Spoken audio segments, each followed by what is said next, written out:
Hello guys, welcome back to our channel. तो आ चुके हैं हम हमारी क्लास 34 पे। और ये मैं कह सकता हूँ कि बहुत इंपॉर्टेंट क्लास होने वाली, क्योंकि इसमें आप सीखेंगे एक नई चीज़ जिसे हम कहते हैं प्रोबेबल एरर, जो कि ना हमने अपने टाइम पे करा था, जो कि ना आप कर रहे होगे अगर आप क्लास 11-12 में हैं तो। सो प्रोबेबल एरर एक बहुत इंपॉर्टेंट टॉपिक हो जाता है जब हम कोरिलेशन की बात करते हैं। क्यों होता है वो मैंने भी सीखा है, आपको भी सिखाऊंगा, ठीक है, वीडियो के अंदर। और लास्ट क्लास में हमने करा था how to interpret the values of the correlation, right. So हमने लास्ट क्लास में ये सीखा था, एंड उसके साथ हमने देखा था कि स्कैटर डायग्राम से आप कोरिलेशन को कैसे इंटरप्रेट कर सकते हो, उसकी वैल्यूज़ को इफेक्टिवली एंड एफिशिएंटली।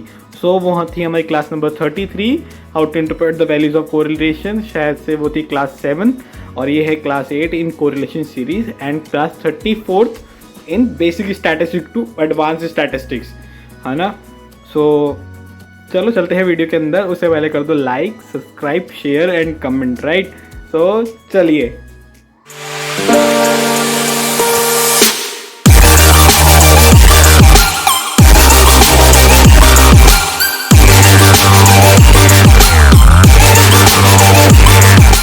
यस, तो आ चुके हैं हमारे लैपटॉप की स्क्रीन पर। आपको दिख रहा होगा class 34 basic statistics to advance statistics, और टॉपिक है पहला हमारा एजम्पशन ऑफ कोरिलेशन। जब भी आप कोई टॉपिक करते हैं तो उससे दो चीज़ बहुत इंपॉर्टेंट होती है, एक तो उसकी प्रॉपर्टीज़, एक उसका significance, and third assumptions, right. So assumption of correlation, किस किस पैरेंथेसिस में कोरिलेशन का बेनिफिट आपको मिल सकता है, क्या एज्यूम होना चाहिए उसके अंदर। सो पहली चीज़, देयर इज़ लीनियर रिलेशनशिप, है ना, among the variables X and Y हैं, तो उनके बीच में एक लीनियर रिलेशनशिप होना चाहिए, नॉन लीनियर नहीं होना चाहिए। नॉन लीनियर यानी कि कर्व टाइप का होता है, और लीनियर यानी कि स्ट्रेट लाइन। जितने भी हमने स्कैटर डायग्राम देखे थे लास्ट क्लास में, क्लास 33 पे, उसमें आपने देखा होगा कि सारे के सारे क्या थे, एक स्ट्रेट लाइन थे।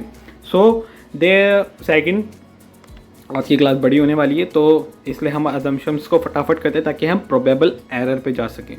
सो there are forces acting on the variable such that they are normally distributed.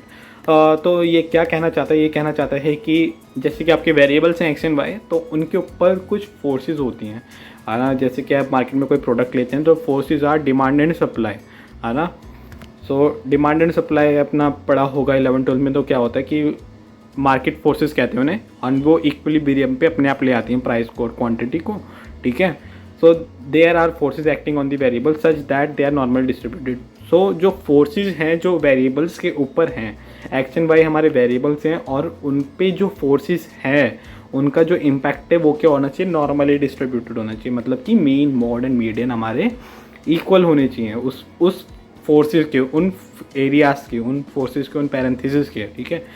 So independent forces, वो इंडिपेंडेंट फोर्सेस होती हैं affecting the variable are normal distributed.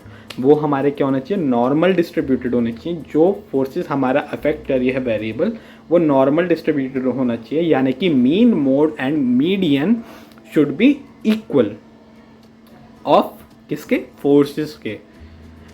चलो आगे। There is a cause and effect relationship between the forces affecting the variable. So cause and effect relationship होना चाहिए किस में, उन फोर्सेस में जो हमारे वेरिएबल्स को इफेक्ट कर रही हैं, ठीक है। Not X and Y but the factors affecting the variables X and Y, they were having cause and effect relationship. जैसे कि जैसे कि हमारे एक्स एंड वाई है, वो हमारे वेरिएबल्स हैं, ठीक है, और उनको इफेक्ट करने के लिए क्या है, हमारा डिमांड एंड सप्लाई है। सो कॉज एंड इफेक्ट रिलेशनशिप किसके बीच में होना चाहिए, डिमांड एंड सप्लाई के बीच में होना चाहिए, जो कि हमारे एक्स एंड वाई को इफेक्ट कर रहे हैं इनडायरेक्टली, डायरेक्टली कर रहे हैं, डायरेक्टली, है ना।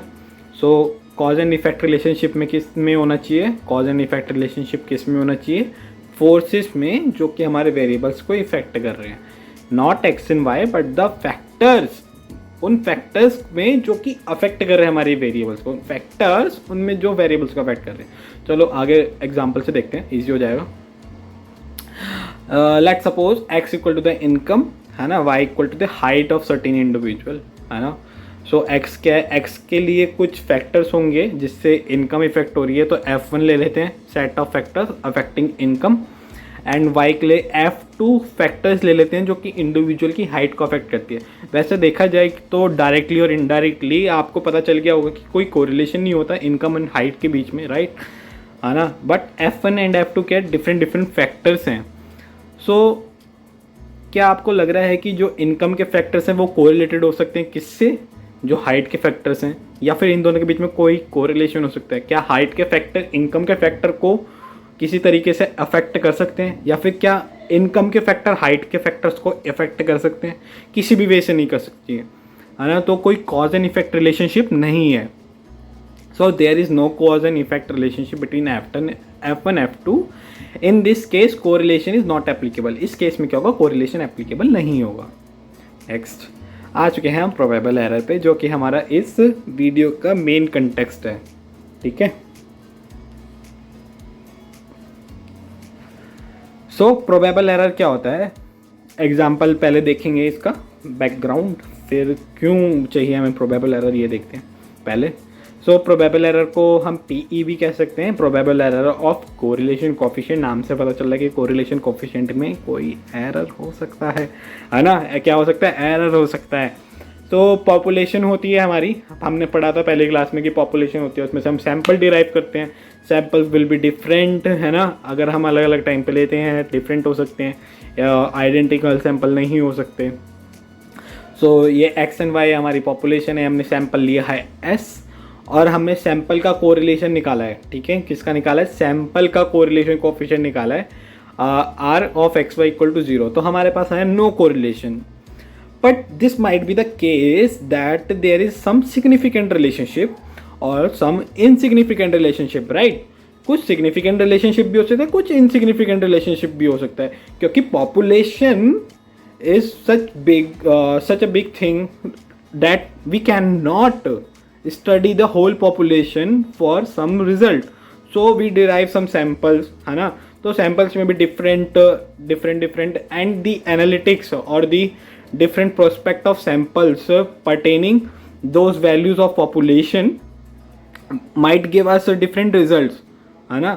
So sample different हो सकते हैं, sample के अंदर की values भी different हो सकती हैं, और वैल्यूज इस तरीके से भी हो सकती हैं कि वो पॉपुलेशन में कोरिलेशन है और सैंपल में कोई कोरिलेशन नहीं है हमारा। ठीक है, पॉपुलेशन में कोरिलेशन आ रहा है एंड सैंपल में कोरिलेशन नहीं आ रहा। सो यही कह रहा हूँ मैं इसमें कि RXY मतलब कि correlation coefficient of XY of sample should be equal to 0, मतलब कि there might be no correlation, but this might be the case कि there might be a significant relationship, significant correlation in population, or might be the case that there is not significant correlation, right? So ये हो सकता है। देखो एक बार सोचो, आपकी population है, पॉपुलेशन में आपने सैंपल लिया अलग अलग, तो आपने कोई एक सैंपल उठाया एट रैंडम, आपने कोरिलेशन निकाला, उसका कोरिलेशन क्या हुआ कि 0 आ गया सपोज, है ना। अगर 0 आ गया तो आपने देखा कि कोरिलेशन 0 है, तो मतलब कि आपने पॉपुलेशन प्रेडिक्ट कर दी उस सैंपल के बेस पे। बट फिर आपके पॉपुलेशन प्रेडिक्ट करते वक्त आपके जो प्रेडिक्शन थे वो रॉन्ग हो गए, है ना। तो प्रेडिक्शन रॉन्ग होने के पीछे रीज़न हो सकता है कि क्या पता आपके सैंपल का कोरिलेशन फॉल्स हो, है ना। क्या पता आपके पॉपुलेशन में कोरिलेशन हो और आपने प्रेडिक्ट कर दिया कि there is no correlation between the population. So how you are going to predict the actual result, है ना, जो कि कल होने वाला है। So this might be the case. So ये ऐसा क्यों हुआ, this is known as probable error.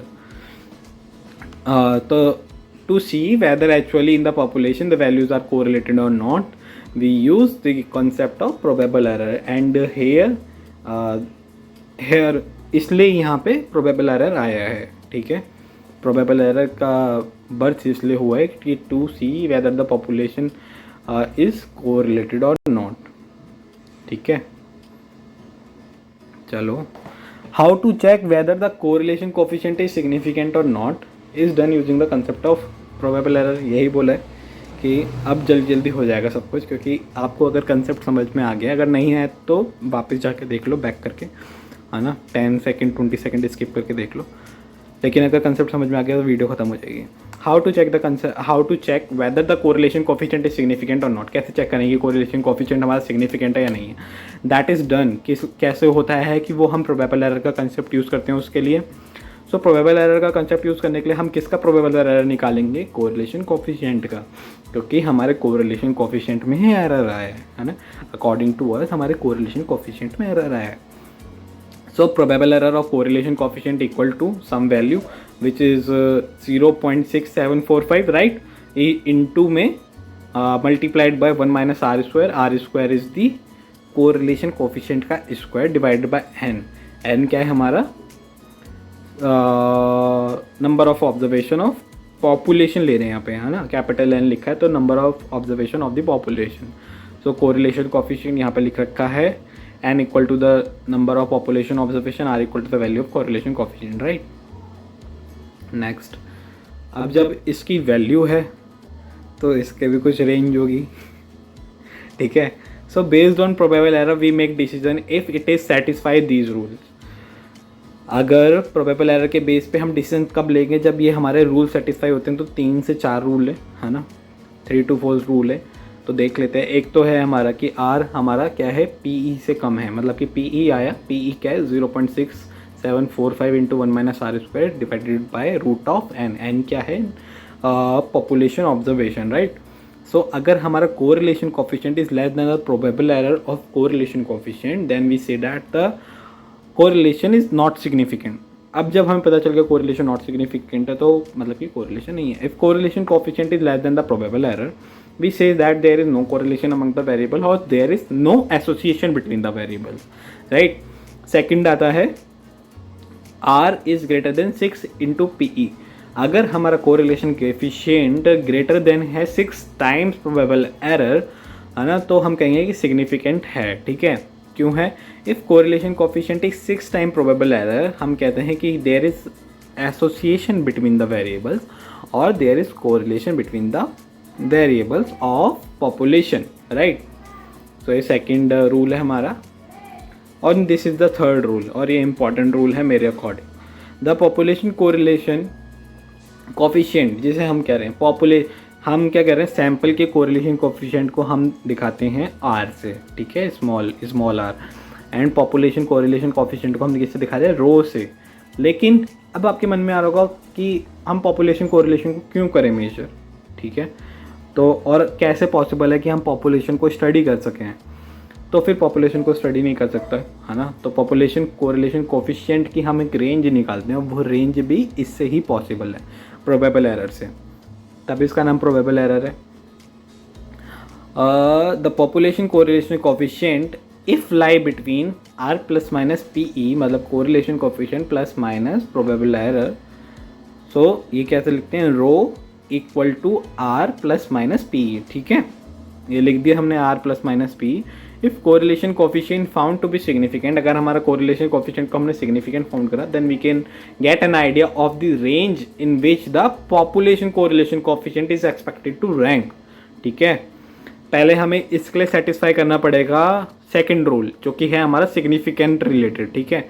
अगर हमारा R should be greater than 6 times PE then we say that it is significant. अगर वो significant है तो उसके बाद जाके हम क्या कर सकते हैं, पॉपुलेशन कोरिलेशन कोफिशिएंट को एक रेंज में एक्सपेक्ट कर सकते हैं, that it may lie in this range, ठीक है, when the value of R comes out to be significant, right. Next, अब ये रेंज कैसे बन सकती है? सपोज आपका R सिग्निफिकेंट आ गया है तो आप क्या करेंगे, पहले R में से PE को सब्ट्रैक्ट करेंगे. कोरिलेशन कोफिशिएंट में प्रोबेबल एरर सब्ट्रैक्ट करा तो एक स्मॉलर वैल्यू मिल गई, और को सेकंड में आप क्या कर रहे हैं, ऐड कर रहे हैं. तो अगर आपने कोरिलेशन कोफिशिएंट में प्रोबेबल एरर ऐड कर दिया तो हमें सेकंड हायर लिमिट मिल गई. तो लोअर लिमिट और हायर लिमिट के बीच में हमारा रो होगा. क्या होगा? रो होगा. तो ये लिखा हुआ है rho can be defined in this range expected to lie, remember रखना. So R minus PE should smaller than rho is smaller than R plus PE. So this is the range, ठीक है. हेलो गाइस, हो चुकी है आपकी class 34 ख़त्म. तो इसके साथ एक और लेवल अप हो चुके हैं. तो बहुत ज़्यादा लंबी क्लास ऑलरेडी हो चुकी है तो ज़्यादा टाइम नहीं लूँगा आपका. पहली चीज़ ये है कि आप हमारे सोशल मीडिया हैंडल्स को फॉलो कर लेना. इंपॉर्टेंट हो जाता है जब आपको कोई सपोर्ट क्वेश्चन या फिर गाइडेंस चाहिए होता है, राइट. तो सोशल मीडिया हैंडल को फॉलो कर लेना, ट्विटर, इंस्टाग्राम, फेसबुक और लिंक्डइन, है ना. और सेकंड चीज़ ये है, आप हमारे लास्ट लेक्चर को देख लेना 33, जो कि था हमारा स्कैटर डायग्राम पे, कि कोरिलेशन से आप स्कैटर डायग्राम को कैसे कोरिलेशन पता कर सकते हैं स्कैटर डायग्राम से. एंड कि how to interpret the values of the correlation, right. So उस पे था, वो भी इंपॉर्टेंट लेक्चर है, देख लेना। और अगर आप हम न्यू हैं चैनल पे तो subscribe, like, share and comment कर देना, राइट। सो बस इतना ही काफ़ी है। और हमारी प्लेलिस्ट को फॉलो करते रहना, basic statistic to advance statistic. अगर आप स्टैटिस्टिक के फ़ैन हैं, है ना, क्योंकि मैं तो बहुत बड़ा फ़ैन हो चुका हूँ स्टैटिस्टिक का, राइट। सो चलो चलते हैं, good night, take care, bye bye.